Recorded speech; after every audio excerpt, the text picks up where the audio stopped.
വെളുപ്പിന് 3-നും അല്ലെങ്കിൽ 5-നും ഇടയിൽ നിങ്ങൾ ഉണരുന്നുണ്ടോ? അങ്ങനെയാണെങ്കിൽ നിങ്ങൾ ഉടൻ തന്നെ ചെയ്യേണ്ട 3 കാര്യങ്ങളുണ്ട്. വെളുപ്പിന് 3-നും അല്ലെങ്കിൽ 5-നും ഇടയിൽ ഞാൻ എന്തിനാണ് ഈ സമയത്ത് ഉണരുന്നതെന്ന് നിങ്ങൾ ചിന്തിച്ചിട്ടുണ്ടോ? മിക്കവാറും എല്ലാ രാത്രിയിലും രാവിലെ 6 മണിക്ക് അല്ലെങ്കിൽ 7 മണിക്ക് ഉണരണം എന്ന് പ്ലാൻ ചെയ്താണ് നമ്മൾ ഉറങ്ങാറുള്ളത്. പക്ഷേ വെളുപ്പിന് 3-നും അതിനടുത്തുള്ള ഏതെങ്കിലും സമയത്ത് നിങ്ങൾ സ്ഥിരമായി ഉണരാറുണ്ട്. അങ്ങനെയാണെങ്കിൽ ആ സമയത്ത് നിങ്ങൾ എന്താണ് ചെയ്യുന്നത് എന്ന് വളരെ പ്രധാനപ്പെട്ട കാര്യമാണ്. ഒരുപക്ഷെ നിങ്ങൾ വളരെ നേരത്തെ ഉറങ്ങാൻ ശ്രമിച്ചു കാണും, അല്ലെങ്കിൽ വളരെ വൈകിയായിരിക്കും ഉറങ്ങിയത്. നല്ല ഉറക്കം കിട്ടാൻ വേണ്ടി കാപ്പി കുടിച്ചിട്ടായിരിക്കും ഉറങ്ങിയത്, അല്ലെങ്കിൽ നല്ലവണ്ണം ഉറങ്ങാൻ വേണ്ടി നല്ല എക്സസൈസ് ചെയ്തിട്ടായിരിക്കും കിടക്കുന്നത്. എന്തൊക്കെ ചെയ്താലും വെളുപ്പിന് 3-നും 5-നും ഇടയിലുള്ള ഈ സമയത്ത് നിങ്ങൾ പിന്നെയും ഉണരുന്നു. എന്താണ് കാരണം? രാവിലെ ഈ പ്രത്യേക സമയത്ത് നിങ്ങൾ ഉണർത്തുന്നത് എന്താണ്? എന്തെങ്കിലും പ്രശ്നമുള്ളത് കൊണ്ടാണോ അങ്ങനെ ഉണരുന്നത്? അല്ലെങ്കിൽ അതിനു പുറകിൽ എന്തെങ്കിലും ആത്മീയ രഹസ്യമുണ്ടോ?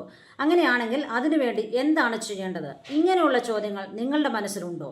എങ്കിൽ ഈ വീഡിയോയിൽ അതിനെക്കുറിച്ച് വിശദമായി നമുക്ക് നോക്കാം. അവസാനം വരെ കാണുക.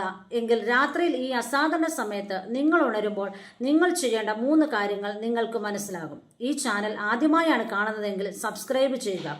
നമുക്കിനി വീഡിയോയിലേക്ക് കടക്കാം. നിങ്ങളുടെ ഈ വീഡിയോ കാണുന്നുണ്ടെങ്കിൽ പുലർച്ചെ 3-നും 5-നും ഇടയിൽ ഉറപ്പായും നിങ്ങൾ ഉണർന്നു കാണാൻ സാധ്യതയുണ്ട്. അതിനെന്താണ് കാരണമെന്ന് നിങ്ങൾ പല പ്രാവശ്യം നിങ്ങളോട് തന്നെ ചോദിച്ചു കാണും. നിങ്ങൾക്ക് ഈ സമയത്ത് ആഗ്രഹമില്ല, പക്ഷെ ആരാണ് നിങ്ങളെ ഉണർത്തുന്നത്? സത്യത്തിൽ അതിലെന്തെങ്കിലും ആത്മീയ കാര്യങ്ങളുണ്ടോ എന്നൊക്കെ ചോദിക്കുന്നവരുണ്ടാകാം. നിങ്ങളുടെ അവസാന ചോദ്യത്തിന്റെ ഉത്തരത്തിൽ നിന്ന് നമുക്ക് തുടങ്ങാം. സത്യം പറഞ്ഞാൽ അതിൽ ആത്മീയത അടങ്ങിയിരിക്കുന്നു. വളരെ പ്രധാനപ്പെട്ടതുമാണ്. അതിന്റെ പ്രത്യേകത തിരിച്ചറിയേണ്ടത് അത്യാവശ്യവുമാണ്. അങ്ങനെ എഴുന്നേൽക്കുന്ന സമയത്ത് നിങ്ങൾ ചെയ്യേണ്ട 3 കാര്യങ്ങളെക്കുറിച്ച് പറയാം. അതിനു മുന്നേ ഈ സമയങ്ങളിൽ ഉണരുന്നതിനെ കുറിച്ച് ശാസ്ത്രം എന്താണ് പറയുന്നതെന്ന് നമുക്ക് നോക്കാം. മനഃശാസ്ത്രപരമായി പറഞ്ഞാൽ വെളുപ്പിന് 3-നും അല്ലെങ്കിൽ 5-നും ഇടയിൽ ഉണരുന്നത് സമ്മർദ്ദം, ഉത്കണ്ഠ അല്ലെങ്കിൽ മാനസിക വൈകാരിക സമ്മർദ്ദങ്ങൾ ഉള്ളതുകൊണ്ടാണ് എന്ന് പറയപ്പെടുന്നു. മാനുഷികപരമായ സമ്മർദ്ദമുണ്ടെങ്കിൽ അത് ഉറക്കത്തെ തടസ്സപ്പെടുത്തും. അത് കാരണമാണ് ഈ സമയങ്ങളിൽ ഉണരുന്നത് എന്ന് പറയപ്പെടുന്നു. നിങ്ങൾക്ക് പലതിനെക്കുറിച്ചും വിഷമങ്ങൾ ഉണ്ടായാൻ സാധ്യതയുണ്ട്. വ്യക്തിപരമായ കാര്യങ്ങളെക്കുറിച്ച് അല്ലെങ്കിൽ മറ്റെന്തെങ്കിലും കാര്യങ്ങളെക്കുറിച്ചോ അങ്ങനെയുള്ള പല കാരണങ്ങൾ കൊണ്ട് നിങ്ങളുടെ ഉറക്കം നഷ്ടപ്പെടാൻ സാധ്യതയുണ്ട്. ഉറക്കമില്ലായ്മ അല്ലെങ്കിൽ സ്ലീപ്പ് ആപ്നിയ പോലുള്ള മാനസിക വൈകല്യങ്ങളുടെ ഭാഗമായിരിക്കും പുലർച്ചെ 3 മണിക്ക് അല്ലെങ്കിൽ അതുപോലുള്ള സമയങ്ങളിൽ നമ്മൾ ഉണരുന്നത്. ഇതാണ് മനഃശാസ്ത്രപരമായ വീക്ഷണം. പിന്നെ അതിൽ ശാസ്ത്രീയപരമായ വീക്ഷണങ്ങളുണ്ട്. ഈ സമയത്ത് ഉണരുന്നത് ബയോളജിക്കൽ ശരീരത്തിനകത്ത് ചില ആന്തരിക പ്രശ്നങ്ങൾ ഉള്ളത് കൊണ്ടാണ് എന്ന് പറയുന്നു. ശരീര താപനില കുറവോ അല്ലെങ്കിൽ ഹോർമോൺ അളവുകളുടെ മാറ്റങ്ങളോ, പ്രത്യേകിച്ച് കോർട്ടിസോൺ, മെലറ്റനിൻ എന്നിവയിലുള്ള മാറ്റങ്ങൾ കാരണമാകും ഇങ്ങനെ ഉണരാൻ സാധ്യത എന്ന് പറയപ്പെടുന്നു. ഇതൊക്കെ ആയിരിക്കാം ചിലപ്പോൾ അവർ നിങ്ങളുടെ കാരണമായി പറയുന്നത്.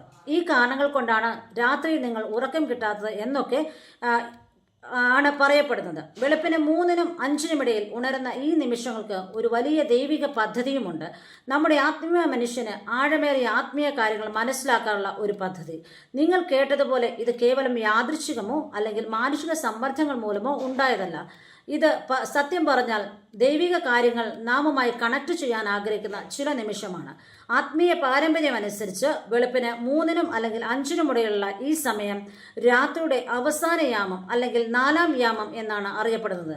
ആത്മീയമായ മേഖലകൾക്കിടയിലെ മൂടുപടം ഏറ്റവും നേർത്തതായിരിക്കുന്ന ഈ സമയം കൂടിക്കാഴ്ചകളുടെയും ആഴമേറിയ ആത്മീയ വെളിപ്പാടിന്റെയും ദിവ്യ ദർശനത്തിന്റെയും സമയമാണ്. നമ്മുടെ ജീവിതത്തിന്റെ തിരക്കുള്ള സമയങ്ങളിൽ നിന്ന് മാറി നിശബ്ദം ദൈവം മനുഷ്യനുമായി സംസാരിക്കാൻ തിരഞ്ഞെടുക്കുന്ന സമയമാണിത്. ഈ കാര്യം വ്യക്തമായി മനസ്സിലാക്കാൻ യാക്കോബ് ദൈവവുമായി നടത്തിയ സംഭവം നോക്കാം. ഉൽപ്പത്തി 32-ാം അധ്യായം 22 മുതൽ 32 വരെയുള്ള വാക്യങ്ങളിൽ യാക്കോബ് ദൈവവുമായി ഒരു മൽപ്പിടുത്തം ചെയ്ത സംഭവം ആഴമേറിയവും നിർണായകമായ ഒരു കാര്യമാണ്. യാക്കോബ് തന്റെ ചേട്ടന്റെ ജന്മാവകാശം തട്ടിയെടുത്ത ശേഷം വീട് വിട്ടിറങ്ങി കുറച്ചു വർഷങ്ങൾ പ്രവാസിയായി ജീവിച്ചു.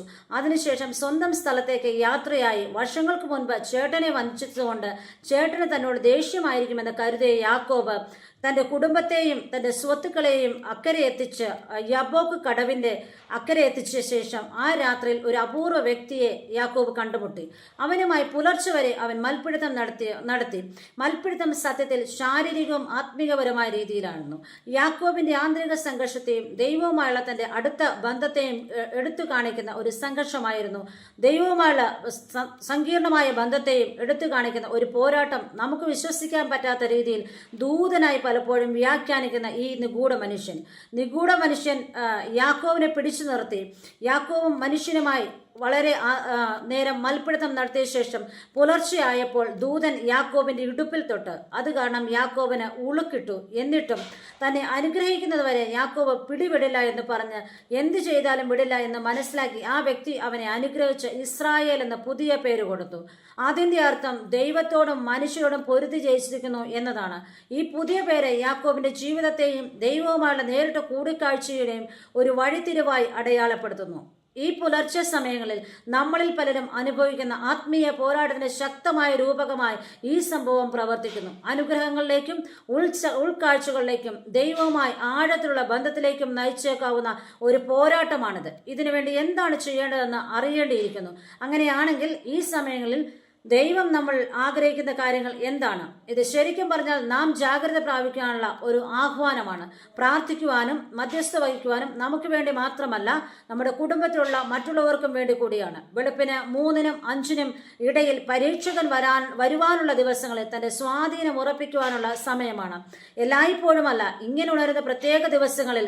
അതുകൊണ്ട് ഈ പരീക്ഷകളിൽ കടത്തിവിടാതെ ദൈവം നമ്മെ രക്ഷിക്കുവാനും വേണ്ടി പ്രാർത്ഥിക്കുവാനും നമുക്കും നമ്മുടെ ചുറ്റുമുള്ളവർക്കും വേണ്ടി മധ്യസ്ഥത വഹിക്കുവാനും നമ്മുടെ ചുറ്റുപാടുമുള്ളവർക്ക് കാവൽക്കാരായി നമ്മളെ നിയമിക്കുന്ന സമയം കൂടിയാണിത്. വെളുപ്പിന് 3-നും 5-നും ഇടയിൽ നിങ്ങൾ ഉണർന്നിരിക്കുമ്പോൾ നിങ്ങൾ ചെയ്യേണ്ട 3 കാര്യങ്ങൾ ആണ് ഇനി പറയുന്നത്. ഒന്നാമതായി, നിങ്ങൾ കണ്ട സ്വപ്നം എന്താണ് എന്ന് അത് ഓർമ്മിക്കുകയും വ്യാഖ്യാനിക്കുകയും ചെയ്യുക. നമ്മുടെ സ്വപ്നങ്ങൾ ദൈവം നമ്മോട് സംസാരിക്കുവാനുള്ള ഒരു മാർഗമാണ്. അതിൽ ദൈവിക മാർഗനിർദ്ദേശങ്ങളും മുന്നറിയിപ്പുകളും അല്ലെങ്കിൽ നമ്മുടെ ജീവിതത്തെയും ചുറ്റുപാടുമുള്ള ജീവിതത്തെയും കുറിച്ചുള്ള ഉൾക്കാഴ്ചകൾ ഉണ്ടാകാം.